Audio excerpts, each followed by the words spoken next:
All right, good afternoon, Craps fans. This is Scott from Paradise Craps, back with a trip report from the Victory Casino Cruise on March 17th, St. Patty's Day. I changed out of my green shirt because I'm having a cigar.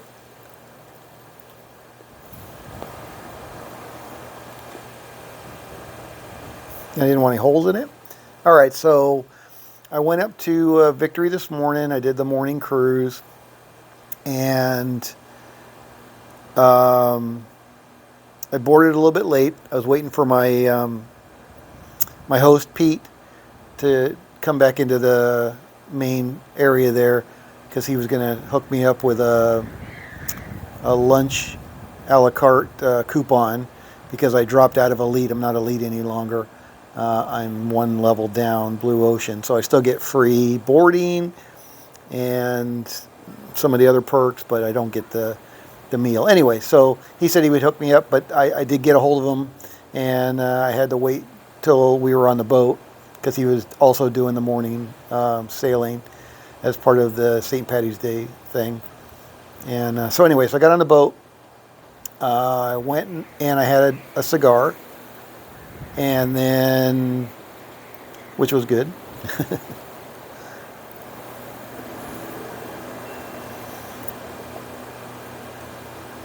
I took a couple pictures of the roll to win table, the plexiglass that they had added to block people from shooting too close to the back wall. Then I went and had my cigar. And so I was done with my cigar, and that was right around 11:30. So right when the boat was leaving, we were heading out, and we were out pretty close to the start of gambling.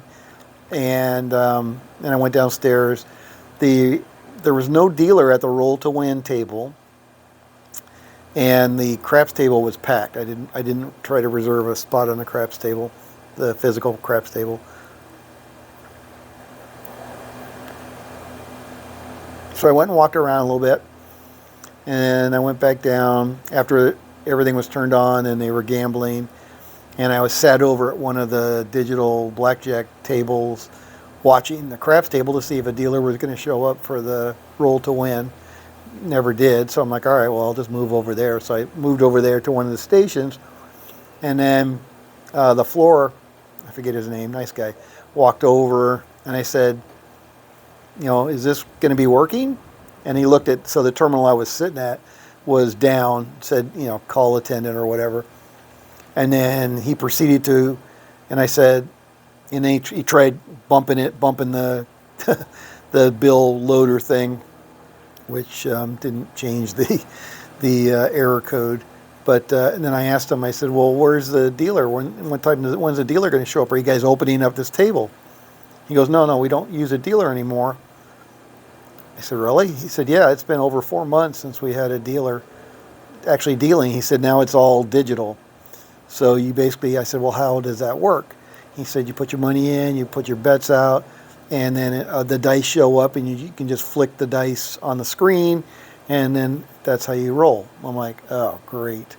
So I'm like, all right. And I'm like, well, then don't worry about this terminal because it doesn't really matter where I sit to play since it's just digital anyway, which, again, I wasn't terribly comfortable with that. But so I moved over to the end, one of the terminals that was working.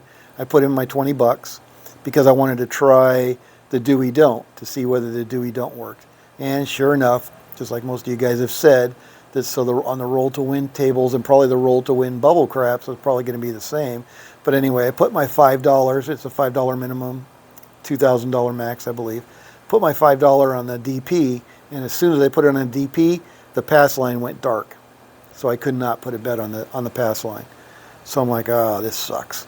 So anyway, as soon as I did that, the dice showed up after whatever time was allotted for betting, and I flicked them, and I got a three craps. So it paid me $5, and I promptly cashed out. So I was in for 20, out for 25, and I'm like, I'm not playing this. Not because I was really, concerned about whether it's rigged or not.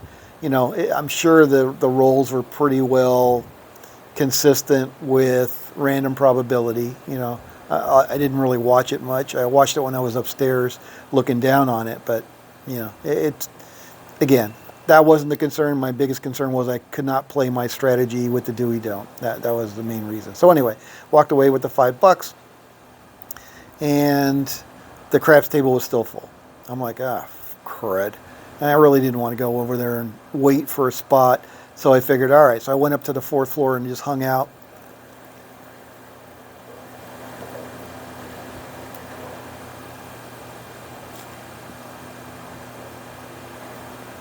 They always have good music up there that I like.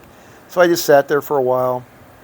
And so again, the boat left at 11. We're out right around 11:30. I think it was 11, a little after 11:30 when they actually were out at the 3 mile range and started gambling. Anyway, so then I went upstairs, sat on the fourth floor. Didn't want to have another cigar, so I was inside listening to the music, just kind of relaxing, watching people gamble. And about 12:45, I'm like, I'm getting kind of hungry. So then I went and found Pete, and Pete hooked me up with the lunch ticket. So then I went downstairs and had lunch. And they had a special meal today of the corned beef and cabbage with some mixed vegetables. And what they billed as carrot cake was more of a spice cake, but it did have little carrot pieces in it. And the whole meal was very good. I liked it. Although when I was on the craps table later, the craps dealers were complaining, which they always seem to be complaining about the food there. But I thought the food was really good. Anyway, so it took about an hour. They lost my order, and so I was there. I was eating I was sitting there for most of it, but I got done about 1:45. I'm like, all right, let me go check out the craps table, see where they're at. So I went up to the second floor where the table games are, and I stood behind and waited. And one person left, so I'm like, all right. I bellied up to the table. I was at the hook on the stick right side hook.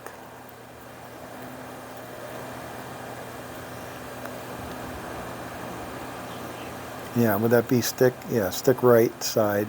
And the same guy was at stick left one, which is where I like to play. And he was there from the beginning of the session. But anyway, so I bellied up. I bought in for 500, and I was kind of watching the players, and I didn't realize that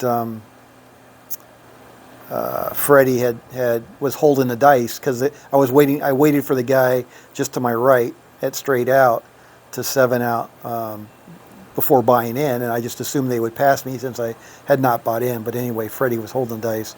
And I'm like, oh, no, I'll just pass, So I passed it to the guy at my left, which would have been stick right 2 or 3. Anyway, so just kind of watching how they were throwing. Most all of them were pretty well random rollers. The one guy at stick left 1 was doing some setting, but the way he released them and the way they hit the back wall, it was random. But I did play again. I play with him a couple of times. But then at the middle of my session, I decided to not do that. He was the only one at the table that I did not have a bet out. And I do think that the Doey don't, which I didn't get any heat for, the Doey don't is kind of a stealth dark side play. Because I didn't hear any grumbling about me betting against other players or anything else. So I played it exactly the way I played it for that 30 session series on my own table. And it played out exactly the same. So I was very, very happy about that. $10 here, 10, 10, 10. I was up 50, and then I got knocked off the 9, and so I did my lay 4 for $51 lay 4, and I was able to hit a couple of those when I got knocked off my $15 and $20 lay odds. I would do the lay 4 to try to recoup, and it worked. One time I was betting against one of the other players, or on their roll, I should say. I wasn't betting against them, but on their roll. And I think I did a lay. I think they knocked off my odds bet. So I did a lay 4 for 50. I don't think I did any lay 4s for 40. I think they were all $51. and I got knocked off of that. So I went up to 150, and I was successful on that one because the roll had already been going on for a while.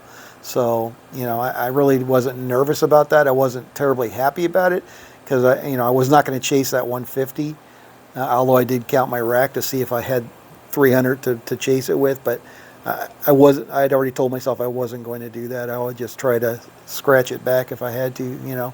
Although it was kind of getting late because they stopped at 3:30. But anyway, so I bought in at 208 for 500, 208 or 209. I took a picture with my watch, and then I cashed out at 303. Or I didn't really cash out, but I finished at 303 with my $100. So I made my $100 that I was looking for.